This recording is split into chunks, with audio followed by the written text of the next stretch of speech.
Hello there, Star Wars fans, and welcome to another RebelScum.com video. And today, for our legacy content, our Star Wars legacy content, we're going to be doing a Force casting video. So we already have a Force casting article up, and it talks about some of the various characters in Star Wars Legacy and who we would like to see play them. Now, that doesn't necessarily mean them in their current state.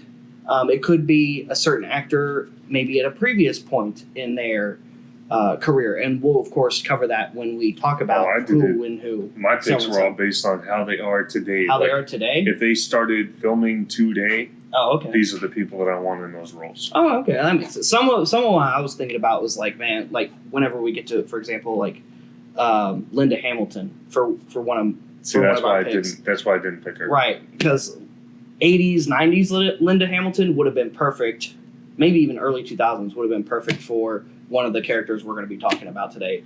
Not as much now, Linda Hamilton. Dark Fate Linda would have been fine. Yeah. But it's been a couple of years. It would have been a stretch. Yeah. It would have been a little bit of a stretch. So we're going to be discussing, like Bobby said, the Star Wars Legacy era, which includes the great-great-great-great-grandson, 100 or so. A few greats. Some greats. Of grandson of Luke Skywalker, and of course Luke is part of it, so can only be. We don't even discuss that because you can't replace him. Right, it's obviously Mark Hamill. I mean, and there's already, because that's what's nice about Legacy. It's set so far out in the timeline that they can just tweak a few details and make it fit into canon. Right. And if there was a Legacy film or series today, there's one problem with Legacy. What's that? They would have to introduce some type of child of Luke in current canon for this to fit. That is true. They would. The only other thing that they could do is it could be Cade Skywalker would have to be Cade Solo. I mean, I'm fine with that. But then you don't have the sequels, which they did in the comics where they had Legacy War and then they had Legacy Volume 2, which was following the Solo timeline. Right. And it talks about how the Skywalkers and the Solos kind of went to war at one point. So let's jump right into it. Who's our first? So our first pick is, and we're going to start off with the characters actually on the article. So if you would like, feel free to refer to the article. If you're watching this on a different device and maybe have your smartphone to the side, feel free to pull it up side by side and see what our writer, Mr. Liam, put in there. And man, he did an awesome job on that. He's always doing awesome jobs. See what he did in that article, as well as follow along with what we're saying. Because while we'll refer to some of the stuff in there, we're directly referring to it by talking about the characters he wrote about, he might have said some different things than we're going to say. So we're going to get right into it. We're going to start with the first character, and that is the main character of the series. Now, we did a full bio talk, well, more or less full bio talk of Cade Skywalker in another Rebel Scum video, and long story short, Cade Skywalker is the main protagonist of Star Wars Legacy. It is the story of Cade Skywalker. Yep. So, in my opinion, you have to have a real strong actor that can play every version of the emotional roller coaster that character goes through. Yeah. So he starts as very gruff and grimy, and he's scum. He's a bounty hunter. He's a bounty hunter, and he's not only is he a bounty hunter, and I talked about this in our last video, who was a former Jedi who at this point in his life is capturing Jedi and selling them out to the Sith. Right. So his family, his father was murdered in front of him in the first couple pages of the book. So spoiler alert. Sorry. It's been a while. It's been, at least 10 years. At least 10 years. So our pick, hands down, nobody is going to do this better, and nobody looks the role to me. Better. I know you had a couple ideas, but like at least as a backup, maybe if we couldn't get Charlie. So Charlie Hunnam, hands down. Yeah, I agree. And to me, if it's not Charlie, just don't do the project. But now that being said, if you had to, he's okay. So who else would you cast? I forget his name off the top of my head, and I'm sure you remember it. But he's the one of the main characters in Suicide Squad. He's the main character. Joel Kinnaman. Yes, thank you. Joel Kinnaman would be an acceptable replacement. Yeah. And I think that he could do it. He's going to need some directing, and he's going to need some help to get there, I think. Now, he's a great actor. Don't get me wrong. He's not an amazing actor. I can agree with that. I feel that Charlie Hunnam is a more well-rounded actor. If you look at some of his movies, of course, he can do the action star thing like in Pacific Rim. Of course, he can do the emotional kind of tormented thing like he did in Sons of Anarchy. And then there's movies.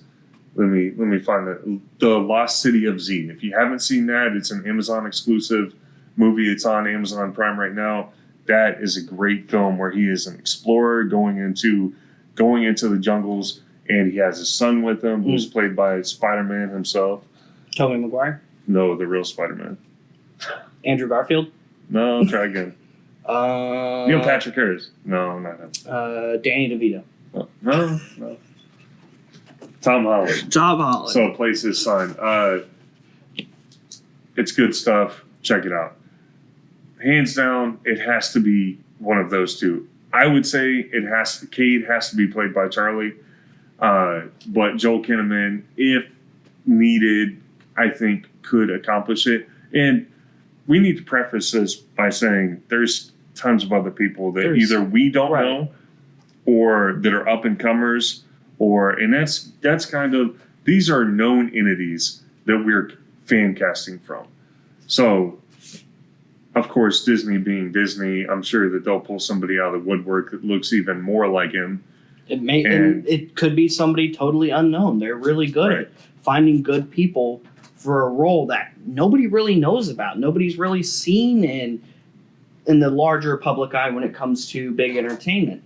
And I think a lot of that is they want to lock somebody down for like a 10-year contract. Well, I mean, that's good for them. I mean, if you're a really green around the gills, that's not proper. No.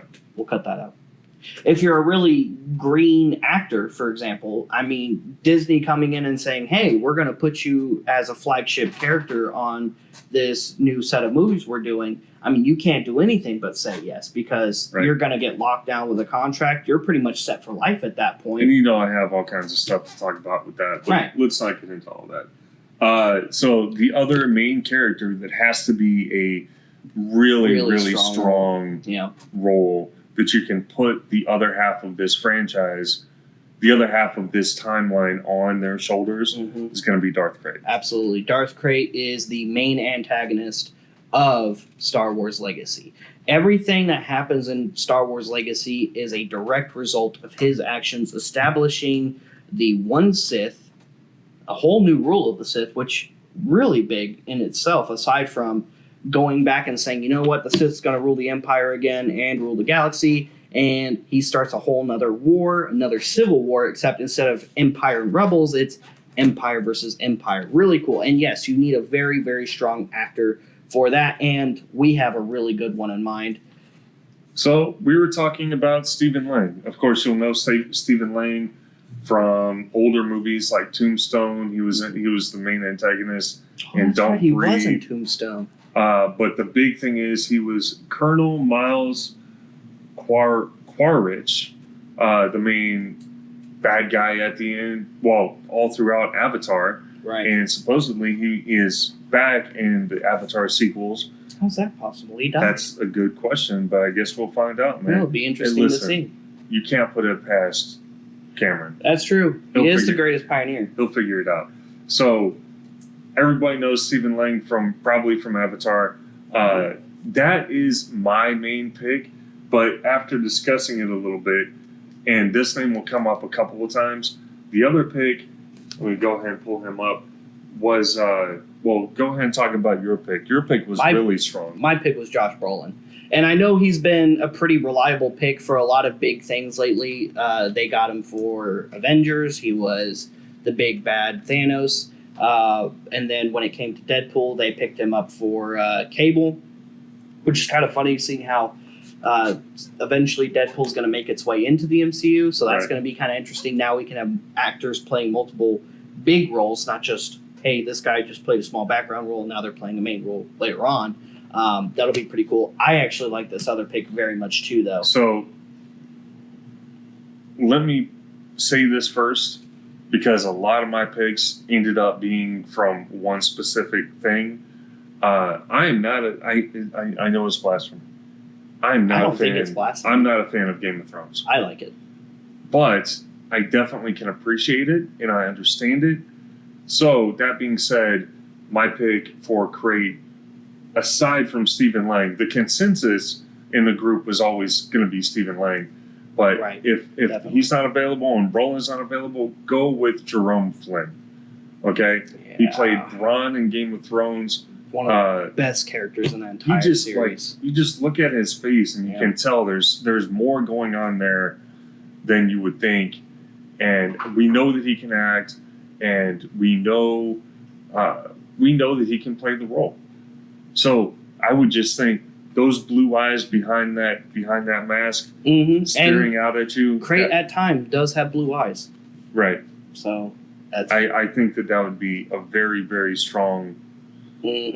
So just to keep the ball rolling, next up would have to be Darth Talon. Why don't you tell us another Darth big Talon? character in Star Wars Legacy, another big antagonist too, and really early on she hit the ground running. She was quickly given a big task. She was one of the Sith there who killed Cole Skywalker. She was sent by Darth Krayt to put a stop to his operations, try to help redeem the Ujang Vong in a sense.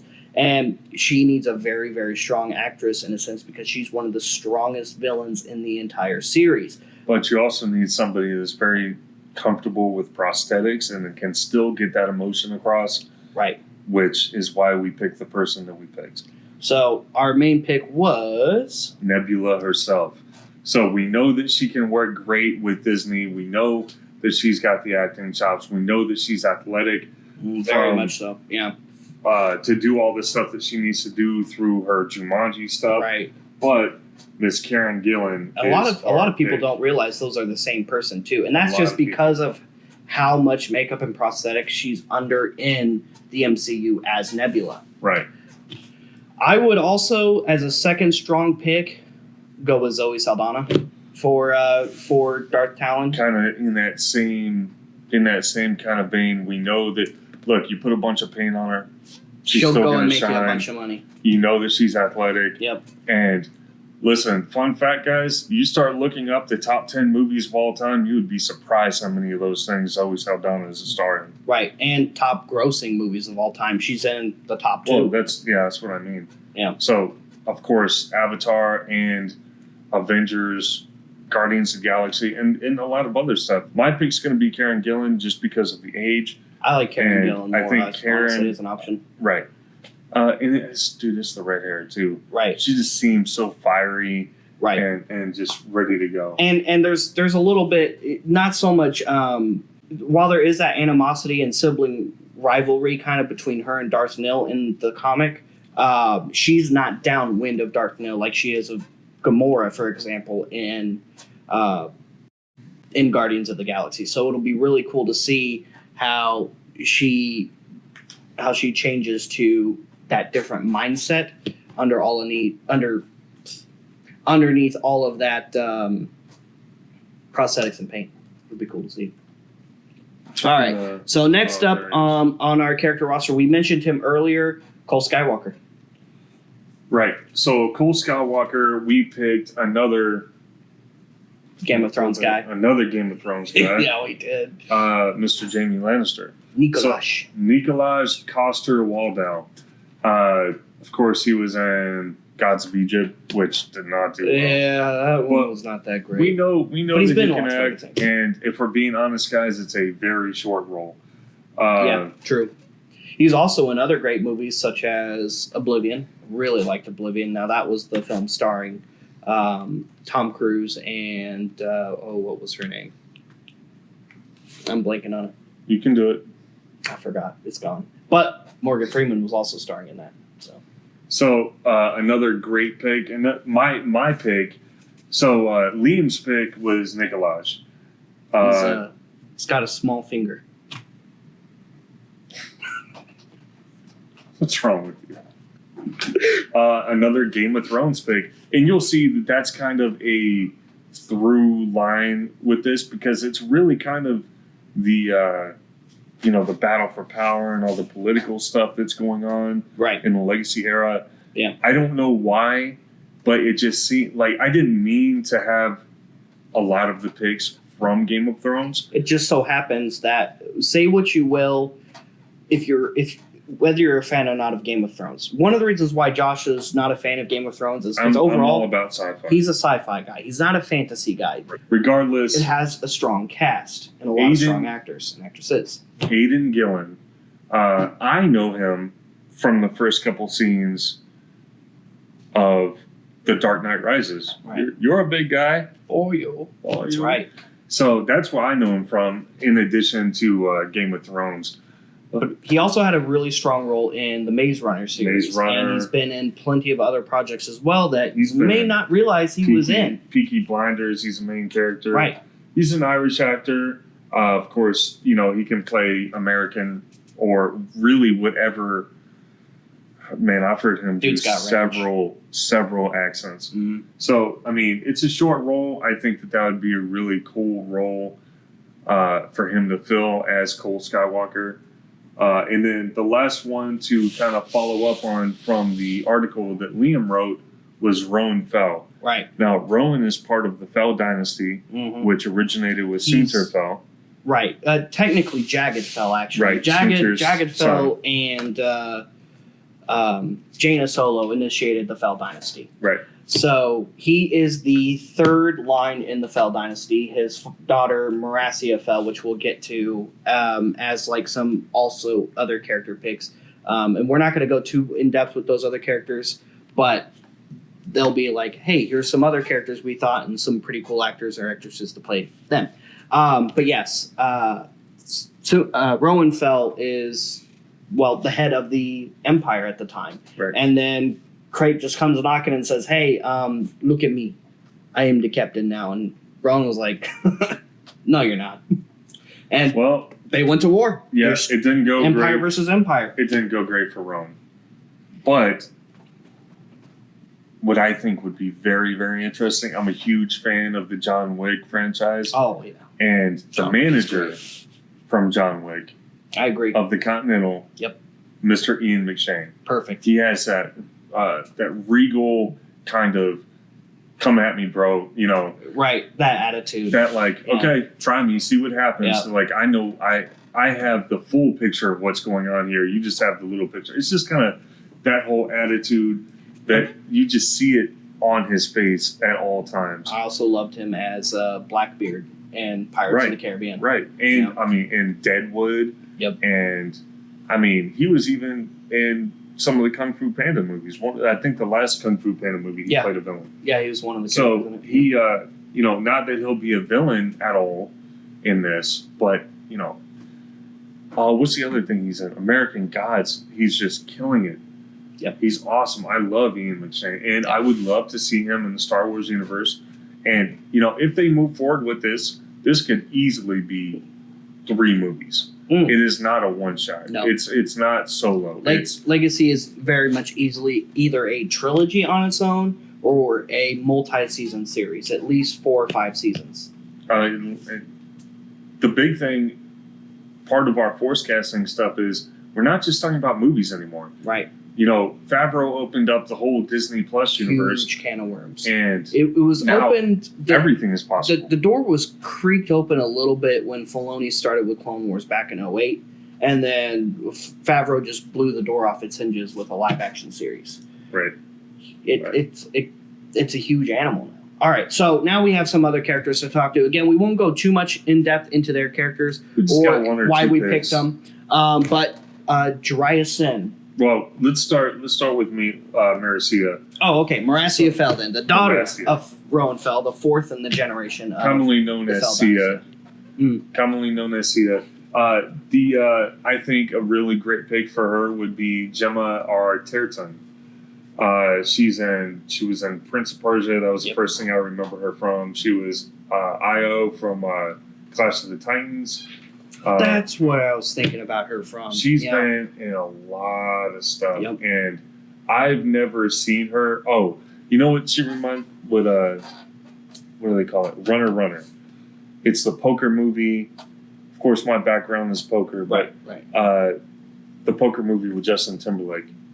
Oh, I haven't seen that one. It's a good movie. She's in that. Is she? I mean, I've never seen her in a role that I didn't totally buy. You know, Right. she's a beautiful woman, and there's something about the eyebrows. If you go and you look at CFL, She's a powerful character. she's very as powerful. beautiful and, she is very strong as well. and she has a lot of the same characteristics where you see her on the page, and it's like she knows something that she's not sharing with everybody else. Right. She always has something extra in her back pocket. She always knows the larger picture, much like her father. And I would love to see her and Ian McShane share the screen. Right.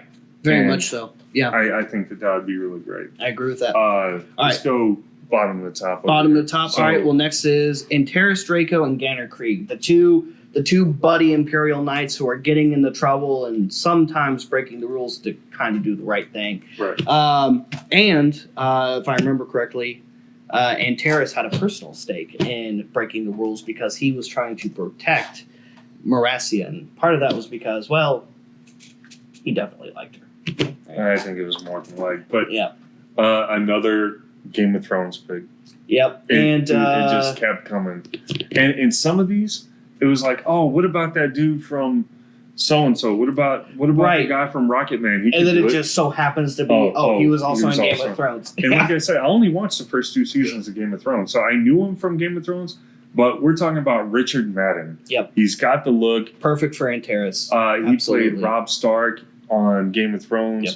And King in the North. I briefly. think he could definitely pull it off. Yep. And to go with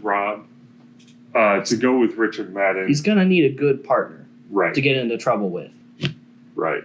So there was a couple options for this. I think the one that I landed on was Alfie Allen. There's something about his jaw. He's got that square jaw. He's a redhead naturally. Well, He looks a lot like. and while we know him really well from John Wick, See, that's where I knew him from. he's I'm like, another what about Game that- of Thrones guy. What about the And guy from John Wick? he already has chemistry with Richard because they played, in a sense, siblings together Right. in Game of Thrones. So I knew him from John Wick, Right. and I knew him from the Predator. Everything has its price. Okay, I don't get it. That's what he says in John Wick. Remember when he wants to buy his car? Yeah. So, I mean, when I started thinking about that character, he's the one that took me the longest to cast. And there was a couple other options. The other option was Daniel Sharman. Mhm. I think he's cool, but I don't think he's got the right look technically. Yeah, I get that. But yeah, no, I think Alfie Allen is really the better option You here. like that one? I like it also. This is his first reaction to a lot of these. He didn't get to see my list until we started. Right, because it was when it came to putting this one together, we were like, all right, here's the list of characters we're talking about in the article. And then when we're going to do the video, we'll just add more characters that will force cast Right. for the video. Right. So it was, all right, here, I'll come up with the list of characters, and then you'll come up with the list of people to portray them. Right. So next up, following that, we've got Morgan Cord, or Corday. I'm not quite sure I how think to it's pronounce her Corday. name. That's actually, it's funny because I was talking about it earlier. Josh's pick for Morgan, which is, spoiler alert, Cade's mother, Right. Lena Headey. Yeah. It's either Heedy or Hetty. And it's funny because my other same option thing. was Same thing. I was like, what about that girl from 300? She could do it. See, I didn't think about it. I From know. 300. I know that So what really got me Yeah. was when you Google the images of Morgan. Right. There's an image specifically where I'm like, where have I seen that exact same haircut? Yep. The blonde, and I was like, oh yeah, Dread. She played Mama Yep. in Dread, Mm-hmm. and she's got that a little bit of crazy in the eyes. Yep. And there's one specific image, and I'm sure Joey can find it when he's editing this. And I'm like, dude, whoever that was, oh, that's the girl from 300. But guess what? She's also in Game of Thrones. She's also in Game of Thrones. See, but I was thinking about it from a Sarah Connor perspective because Morgan reminds That's me right. of Sarah Connor, and I would if it was I guess who played perfect, Sarah Connor in the TV show? right? Exactly, Sarah Connor. But I was thinking as an backup, a younger Linda Hamilton would also be really good for this Right. role, and also Sarah Connor. Right. Next up, Darth Nil, Hold on. Before we move on, I don't think that it would happen. But if she chose to get involved with the Star Wars universe, Charlize Theron could do it as well. Oh yeah, definitely. So that was, that's kind of the backup. But I know that Lena has spoken openly about wanting to get involved with Star Wars. I mean, at this point, who doesn't? Well, other than I guess I could think of a few. Other than I guess what's his name? Benedict said he didn't want to be painted blue when asked about doing Thrawn. No, but he also said he would love to be in the franchise. He just doesn't want to be painted. Yeah. Okay. So moving right along, next up we've got another hand of, well, the Emperor in a sense, the hand of Crate, Darth Nil, and this is just getting really. It's ridiculous, really isn't it? That is absolutely ridiculous. So I was looking at it from American Gods and from Inhumans, and guess what else he was in? Game of Thrones. So I win Rion. Who did he play? He played Ramsay Bolton. Yep. And Ramsay that dude was brutal. Snow in Game of Thrones, and he's very manipulative. Very much. Dude, that guy is brutal. Absolutely brutal. And very, very condescending. Oh, yeah. And very... Oh, yeah. What are some other... Mutilating. So, I mean, brutal is the best way to put it. And that fits Darth Nil.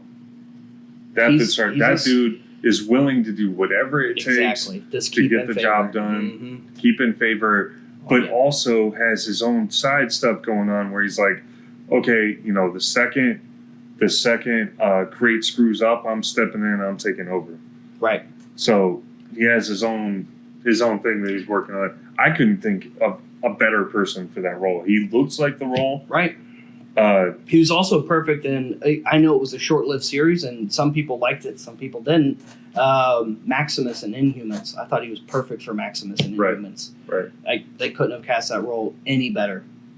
They really couldn't. So I'm looking at, so it looks like he's played Mick Mars in a couple different Motley Crue things, including the Netflix show The Dirt, and Netflix movie The Dirt. Maximus and Inhumans. Yep. Dude's actually in a lot of stuff. He's been in a ton of stuff. Not all of it is good. That's true. Not all of it. A lot of it's not good. But he is in a lot of stuff. Right. Dude is definitely out there. All right, we got two more left. Last two are other main characters and part of, well, every trilogy has its big three, and really the big three of this one I would think would be Cade, Delia, and Jiraiya. So we're going to go ahead and talk about Delia. That's kind of the, the main, right, the big three. So you had Luke, Leia, and Han. Right. And then you had Finn, Poe, and Rey. Right. And then in the prequels you had Anakin, Obi-Wan, and Leia. No, we already said Leia. Padme, thank you. Yeah, you got it. So for Delia Blue, who, I don't want to say she's Kate's sidekick. No, she's his love interest for sure. Right. Very much so in that series. Yeah. So it's a lot of fun, and I think so. I had a couple of picks for. I had more picks for Delia than anything else. Yeah, Delia's not that hard to cast on it. Did you just think of another one? Oh yeah. I had no idea. Yeah. Legitimately no idea with this one. You really didn't? I haven't. Well, yeah, I know that, but that's funny. Well, all right. Just realized. Nathalie Emmanuel. This pick is also in Game of Thrones. So from the last... She was a big character in Game of Thrones. I don't know how you missed that. Because she wasn't in it when I stopped watching it. That's true, I guess. So she was from later seasons. Also from Maze Runner, part of that kind of up-and-coming class of Hollywood people now.